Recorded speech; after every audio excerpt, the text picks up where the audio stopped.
Hello everyone and welcome back to another politics video where today we are going to be taking a look at what Donald Trump has had to say about the UK and Canada making new deals and doing visits with China, and basically saying his kind of response to it and how he's seemingly unaware that he is the very reason why these staunch US allies, these historical US allies, some of the US's closest historically, are now so eager to do business with the opposite superpower, the opposing superpower of the US. We're going to be taking a look at that, and we're going to be talking a little bit about the response to Starmer going to China in particular, because I find it very, very interesting.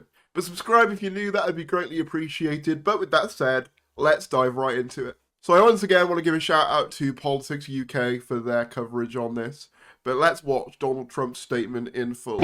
What do you So a reporter asks him what he thinks of the UK and Starmer doing a visit to China, and this is his response. What do you think about the UK getting into business with China? Keir Starmer was in Beijing. Well, it's very dangerous for them to do that, and it's even more dangerous, I think, for Canada to get into business with China.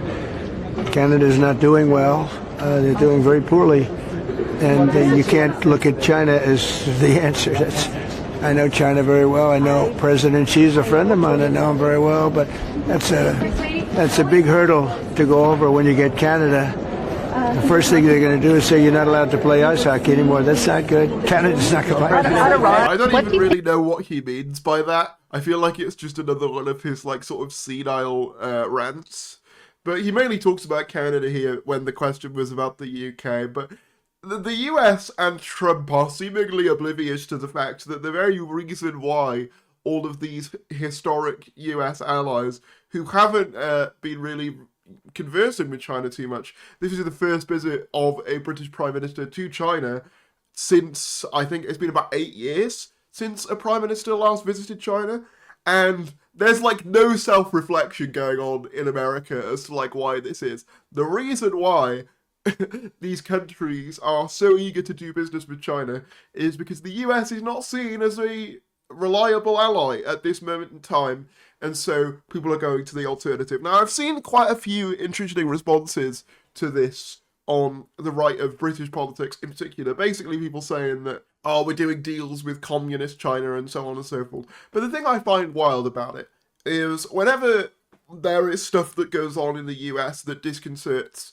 the UK and people back home, we're told to basically just, suck it up and accept it. They're the world's largest superpower. We need them for trade. We need them for alliances. We need them for all these other different things. But then when that same approach is taken on China, suddenly it's a betrayal of Britain and our national interest. Now, to be very clear, China is worse than the US in terms of, its human rights and its freedoms and all that kind of stuff. I'm not going to deny that. Like, as much as I have been horrified by what has been going on in the US of recent, it's still not as bad as what has happened historically in China. I'm not trying to say that it is. What I am going to say, though, is if we're looking at it purely from the perspective of countries who are trying to do business with the rest of the world, China looks like the more stable partner right now. Say whatever you want about China, but they aren't the ones constantly threatening us with tariffs and then pulling back. They aren't the ones insulting their allies and saying they didn't do anything or help them at all in their wars. That's not China doing that. That's the US doing that. So, say whatever you want about China, but at least we know where we stand with them. And I think that's the truth of it. It's like the reason why people are now going to China, the reason why Canada is going to China, the reason why the UK is going to China, and, obviously other European allies have been going to China for a few years. But Canada and the UK in particular are big ones because they are staunch, US allies. They are, some of the closest US allies historically. So these two breaking the dam is kind of what's really significant here. And it signals the shift in the sort of world order.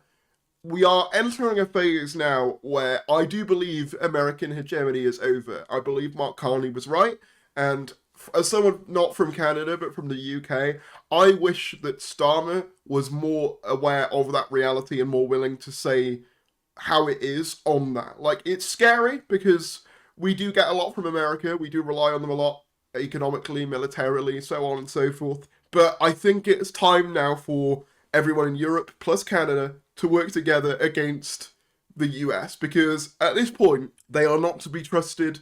They are very clearly working against our interests. They recently released a security document where they basically said they wanted to promote patriotic parties across Europe, i.e. ones that ideologically align with them, i.e. the AfD in Germany, the National Front in France, and Reform in the UK. That is the action of a foreign adversary, not an ally. And I think we need to start treating them the way that they seem determined to be treated and viewed by the rest of the world, which is not as, you know, this friendly ally that we can just ignore what's going on, but rather accept the reality of what is going on here. And I think to a certain extent, the US has always kind of acted like this to a certain degree, but with Trump, it's just so naked and so transparent that they don't view us as allies, they view us as vassal states that they can just sort of meddle in however they please. And, you know, say whatever you want about China, but they are, at the very least, predictable. We know where we are with them. I don't think they're suddenly going to go, here's 500% tariffs on cheese because you insulted me today. Like, that's just not, you know, that's not happening with China. It is happening with the US. So I honestly don't blame Starmer for going to China at all. I think if you're going to claim that we need to keep the US sweet and basically bend the knee for trade relations, I fail to see how that same argument doesn't also apply to China, regardless. Because the thing is, we have our misgivings about the US's government, and yet we're told just to suck it up and deal with it. And yes, you could say, well, the US is a democracy, China is a dictatorship, but for one thing, how long is that actually going to last? Because Trump regularly threatens third terms, and last we forget, he tried to basically make sure that he wasn't removed from office, even though he was voted out. So the US is increasingly moving like an authoritarian state. So why should it be treated like it's some sort of exception to the rule here? I don't think it should. In terms of what the UK actually gets out of this deal, I've been having a look and I can't see much details, but the biggest commercial announcement came from AstraZeneca, which promised to invest $15 billion, £11 billion in China over the next 4 years to expand research and manufacturing of medicines, the company's biggest investment in China to date. In the energy sector, British firm Octopus Energy is entering the Chinese market for the first time through a partnership with local energy, PG Power. So there's a couple of different things. Whiskey, tariffs on whiskey being halved, I believe. Whiskey, obviously a big export of the UK.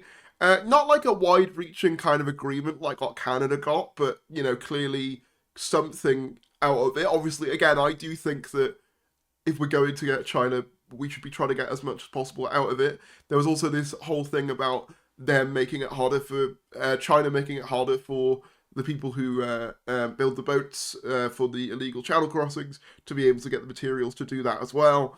And obviously, you know, from China's perspective, let's be honest, you know, as much as I am saying, like, this is in the interest of the UK, let's be honest, the big winner of the collapse of American global hegemony is China. China did say that Canada's deal with them does not affect the US. And, like, yeah, Trump has basically said that if Canada signs a deal with China, then they will do 100% tariffs on Canada. Again, this is not the way you act with allies. You don't go, oh, well, if you make friends with that guy, I'm gonna, like, sue you. Like, it's not how it works, you know? Like, this is school bully level tactics, and I think we need to wake up and smell the coffee and realise that that's what's going on here. But I just find it so funny how, even when confronted with two of the longest and most loyal allies historically going over to China, they still can't see it. They still can't see that they might be the problem there.